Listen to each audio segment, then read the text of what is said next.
विद्यार्थी मित्रांनो, सह्याद्री ट्युटोरियल्स मध्ये तुमचं स्वागत आहे. तुम्ही एक गोष्ट ऑब्झर्व्ह केले का, की 10वी ला मुलांना खूप चांगले मार्क पडतायत. खूप पडतायत 95 प्लस म्हणजे ज्या मुलांना 10वी ला 95% पेक्षा जास्त मार्क आहेत ना, अशी हजारो नाही, लाखो मुलं आहेत. पूर्ण देशाचा विचार करूया आपण. लाखो मुलं आहेत. मग ही लाखो मुलं आहेत ना, या एक्झामची तयारीला सुरुवात करतात. JEE. ऑब्व्हियसली 96, 97, 98% असल्यामुळं मोठी त्याप्रमाणेच अकॅडमी जॉइन केली जाते आणि जेईच्या प्रिपरेशनला स्टार्ट होतं. पण अनफॉर्च्युनेटली 2च वर्षात लक्षात येतं, की जेईची तयारी प्रॉपर नाहीये. मग त्यातली 90% मुलं पुन्हा सीईटीकडे शिफ्ट होतात. पण सीईटी पण होत नाहीत आणि त्या तणावात बोर्डकडे इतकं दुर्लक्ष होतं ना, कारण जेईची प्रिपरेशन करणारी मुलं एन-सी-ई-आरटी वरती भर देतात. त्यांची पुस्तकं पण वेगळी असतात. स्टेट बोर्डकडे लक्षच देत नाहीत आणि बोर्ड तर स्टेट बोर्ड असतं. ओके. मग तिथं तणाव येतो आणि त्यामुळे ह्यात सुद्धा अपयश येतं. चला, मोठ्या मुलाच्या बाबतीत हे घडलं. आता लहान मुलगा आहे. मग अशा लोकांना काय सल्ला दिला जातो, की तुम्ही चुकलात. तुम्ही 8वी पासूनच फाउंडेशनचे क्लासेस लावायला पाहिजे होते. आता हा काय प्रकार आहे तर सांगतो, की 8वी पासूनच सॅटर्डे, संडे ओके, फाउंडेशनच्या बॅचेस घेतल्या जातात सॅटर्डे आणि संडेला. ओके. आणि शनिवार, रविवारी त्या मुलांना काय केलं जातं, की थोडंसं ज्याचा फायदा जे साठी होईल, नीट सारखी एक्झाम साठी होईल असं शिकवलं जातं. चांगली कन्सेप्ट आहे. चांगलीच कन्सेप्ट आहे. पण त्याच्या पुढे जाऊन काही पालकांनी आता काय सुरुवात केलंय, की 8वी पासून मुलगा शाळेतच जात नाही. 8, 9, 10 त्यांना शाळेतच पाठवलं जात नाही. ते पूर्णपणे क्लासमध्ये बसून अभ्यास करतात. सीईटीचं नाही हो, सीईटीचं नाही. जे आणि नीटचं. कसं वाटते कन्सेप्ट तुम्हाला? मला तुम्हाला विचारायचं आहे, की 7वी पासून राहू दे शाळा, डायरेक्टली जेईची प्रिपरेशन करायची आहे. अतिशय चुकीचं आहे. अतिशय चुकीची गोष्ट आहे लक्षात घ्या. मी याला बिलकुल सपोर्ट करत नाही. मुलांनी शाळेत गेलं पाहिजे. ही मुलं 8वी, 9वी, 10वी जातच नाहीत हो आणि 11वी, 12वी तर प्रचंड अभ्यास करतात आणि ठीक आहे 5 वर्ष यांना शाळा, कॉलेजचा काही अनुभव नाही, काही नाही. डायरेक्टली हे बाहेर पडतायत. आय-आय-टी मध्ये गेले तर कौतुकच आहे, काही प्रॉब्लेम नाहीये. पण हे फाउंडेशनचे क्लासेस कुणासाठी आहेत? सगळ्यांसाठी नाही आहेत. माझ्याकडे येतात पालक. मी 8, 9, 10 चे सुद्धा क्लासेस घेतो. ते फाउंडेशनचा हट्ट करतात. लास्ट इयरचा एक अनुभव सांगतो. माझ्याकडे एक स्टुडंट आहे, होता, पुन्हा आहे म्हणजे सांगतो काय गोष्टी घडल्या ते, की 9th ला तो माझ्याकडे आहे. चला एक लाईन ड्रॉ करा. इथं आम्ही त्याला मराठीतून कर्कटक म्हणतो, तुम्ही कंपास म्हणता. ओके. अंतर याचं निम्म्यापेक्षा जास्त किंवा वरती एक आर्क, खाली एक आर्क काढायचा आहे. हे एक इकडून इकडून ठेवून सेम डिस्टन्स ठेवून आर्क काढायचा हे जोडायचं आहे. हा झाला परपेंडिक्युलर बायसेक्टर. बरोबर आहे? Perpendicular bisector. मी तुम्हाला सांगू का? हा जो परपेंडिक्युलर बायसेक्टर आहे, बघा परपेंडिक्युलर बायसेक्टर. आता मी पुसलं ते इरेज केलं. मी अर्धा तास त्या मुलाला शिकवत होतो. अर्धा तास. त्याला समजतच नव्हतं. मी सांगू का? मी हार नाही मानली. मी शिकवलं त्याला, जमलं. मी त्याला प्रत्येक वेळेस त्या मुलाला पहिला त्या मुलाला मी टार्गेट करायचो. तुला कळालंय का? सगळं शिकवायचं. पण मी त्याच्या पालकांना बोलवून काय सांगितलं क्लिअरली सांगतो. तुमचा मुलगा 10वी पास होणार. 10वीत पण चांगले मार्क पाडेल तो, चांगले मार्क पाडेल. पण तुम्ही त्याच्या बाबतीत काहीतरी विचार करा. त्याची आवड कुठे आहे ओळखा. थोडंसं स्किल डेव्हलपमेंटसाठी प्रयत्न करा. त्याला कशात करियर करता येईल याचा विचार करा आणि त्यानुसार पुढचा विचार करूया आपण. ह्यात तुम्ही इंजिनिअरिंग मेडिकलची स्वप्न बघू नका. मी त्यांना सांगितलं. ते त्याची आवड पण नाहीये. पण ऑब्व्हियसली जो मुलगा या ठिकाणी कमी पडतोय, तो दुसऱ्या ठिकाणी नक्कीच कुठेतरी पुढे असतो, ओळखलं पाहिजे. सगळ्यांना आपण एकाच शर्यतीत पळवतोय, ही मोठी चूक आहे. आणि ही अभ्यास पद्धती फक्त मेमरी बेस्ड आहे. मेमरी बेस्ड आहे, स्किल डेव्हलपमेंटची नाहीये. अगदी इंजिनिअरिंगला सुद्धा रट्टा मारणारी मुलं आहेत. तुमच्यासमोर मी आहे. मी पण ती चूक केली होती. मला गाईड करून करायला भेटलं नाही. मग काय झालं एवढं गाईडन्स करून पालकांनी माझं कौतुक केलं असेल ना, "अरे वाह! सर सर तुम्ही आम्हाला छान सांगितलं." क्लास बंद. मग काही आम्हाला मी विचारलं, "कुठे आहे तो मुलगा?" तेव्हा बाकीच्यांनी सांगितलं, की "सर त्यांनी साठी बॅच जॉइन केले." काय प्रकार आहे हा? भयंकर प्रकार आहे ना? भयंकर आहे ना? पण 1-2 महिने गेल्यावर त्या पालकांच्या तिथं लक्षात आलं, तो आता माझ्याकडं आलेला आहे परत. पण पहिल्या दिवशीच मी पालकांना सांगितलं, की भविष्याचा विचार केला पाहिजे. आता 2 गोष्टींचा मी विचार करतोय, सांगतो तुम्हाला. आता जरा विषय वेगळा आहे बरं का. बोलणार आहे मी फाउंडेशन बॅचबद्दलच. बोलणार आहे फाउंडेशन बॅचबद्दलच आणि आपलीच बॅच आहे फाउंडेशन त्याच्याबद्दल बोलणार आहे. तुम्हाला नंबर एक लिहून ठेवतो रे माझा. याच्यावर तुम्ही WhatsApp मेसेज, कॉल करा. याच्याविषयी तुमचे काही प्रश्न असतील तर हां. ओके. आता मी बोलतोय ते काय बघा. आमच्या गोशाळेत 2 मुलं येत होती. ठीक आहे. ए आणि बी. ए आणि बी त्यांची नावं घ्यायलाच नको. ओके. दोघेही 5वीत होते. लास्ट इयर म्हणूया आपण. तर एका मुलानं काय केलं, की 5वीतूनच शाळा सोडून दिली आणि आता त्यानं वेल्डिंगची कामं करायला सुरुवात केली. बालकामगार आहे तो. हां, कायद्याच्या विरोधात आहे. ओके. पण तो त्याच्या घराच्याच बिझनेसमध्ये घरचाच बिझनेस आहे वेल्डिंगचा, त्यात ते शिकतोय. ओके. शाळा बंद. चुकीचा निर्णय आहे. मुलांनी शाळेत गेलं पाहिजे. बालपण आहे. सगळ्या गोष्टी मला मान्य आहेत. चुकीचं आहे मला पण मान्य आहे. पण दुसरा स्टुडंट आहे ना, तो अभ्यासात नाहीये, सो-सोच आहे. तो आता 6वी ला गेलाय. बघा, आता 6वी, 7वी, 8वी, 9वी, 10वी, 11वी, 12वी पुन्हा इंजिनिअरिंगची 4 वर्ष तो शिकणार आहे. 1, 2, 3, 4, 5, 6, 7, 11 वर्ष याला अजून शिकायचं आहे आणि हा पुढची 11 वर्ष स्किल डेव्हलपमेंट करणार आहे. तो वेल्डिंगच नाही, आणखीन काहीतरी शिकू शकेल. पण भविष्यात ह्याचं कुठेतरी काहीतरी फिक्स झालं असेल, पण त्याला आपल्या समाजात किंमत नाहीये. शिक्षणात तो 0 आहे. हां, हा उच्च शिक्षित होईल आणि इंजिनिअरिंग झाल्यानंतर तो स्किल डेव्हलपमेंटसाठी बाहेर पडेल. इंजिनिअरिंग झाल्यानंतर जेव्हा मी पहिला इंटरव्ह्यू दिला ना सांगतो, मी दिला होता एका जॉबसाठी लक्षात घ्या. गाडीचे पार्ट्स माझ्या समोर होते आणि त्यांनी असा एक गोल एवढा मोठा गोल पार्ट माझ्या समोर ठेवला होता. आहे. 500 पार्ट्स होते बरं का. काय आहे असं विचारलं. नाही सांगता आलं मला. नाही सांगता आलं मला. इंजिनिअरिंगला आय-सी इंजिन होतं. Internal combustion engine. कुठं आमच्या कॉलेजमध्ये इंजिन होतं दाखवायला? नाही. सगळं पुस्तकातले डायग्राम. डायग्राम केल्या होत्या की. मग ही डायग्राममध्येच केले होते ते. आणि ती गोल जो पार्ट होता ना, तो होता क्लच प्लेट. आता मला येतं की क्लच प्लेट. मी थोडे दिवस त्या ऑर्गनायझेशनमध्ये काम पण केलं. 1 वर्षभर मी काम केलं.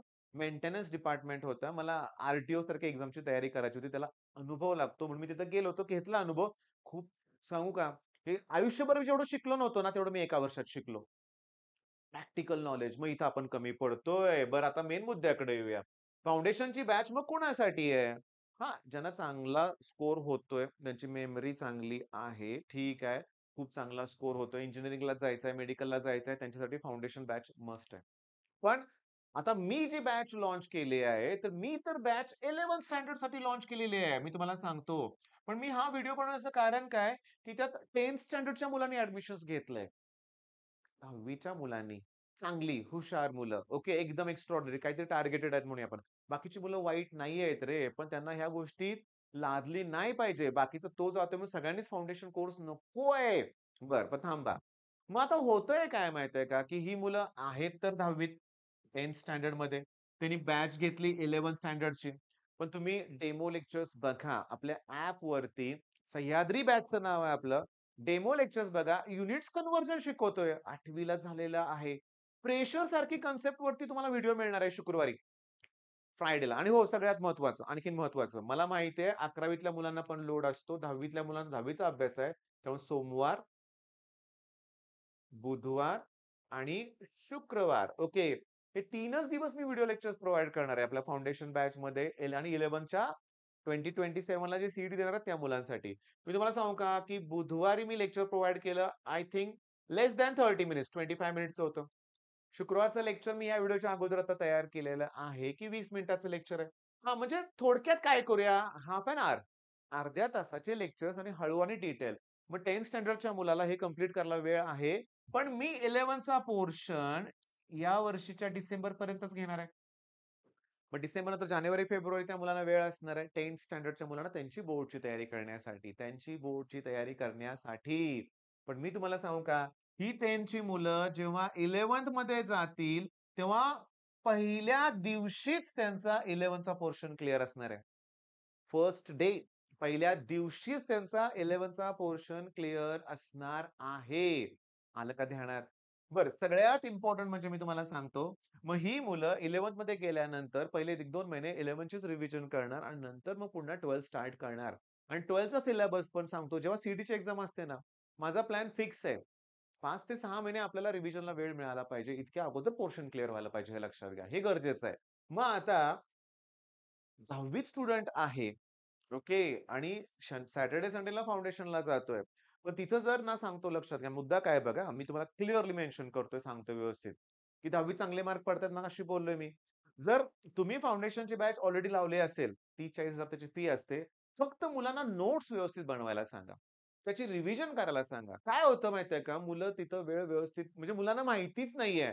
मला जर 8वी ला असताना 9वी ला असताना कोणी सांगितलं असतं, की ओहम्स लॉ परत 11th स्टँडर्डला आहे. तर माझी अभ्यासाची पद्धत थोडी वेगळी असती. मी 8वीचा 8वी डिलीट करून 9वीत गेलो. 9वीचं डिलीट करून 10वी, 10वीत सगळंच डिलीट करून 11वीत आलो होतो. बरीचशी मुलं तशीच करतात. पाठीमागचं काहीच आठवत नाही. Newton second law of motion विचारलं, की केप्लर्स लॉ सांगू का असं विचारतात. का?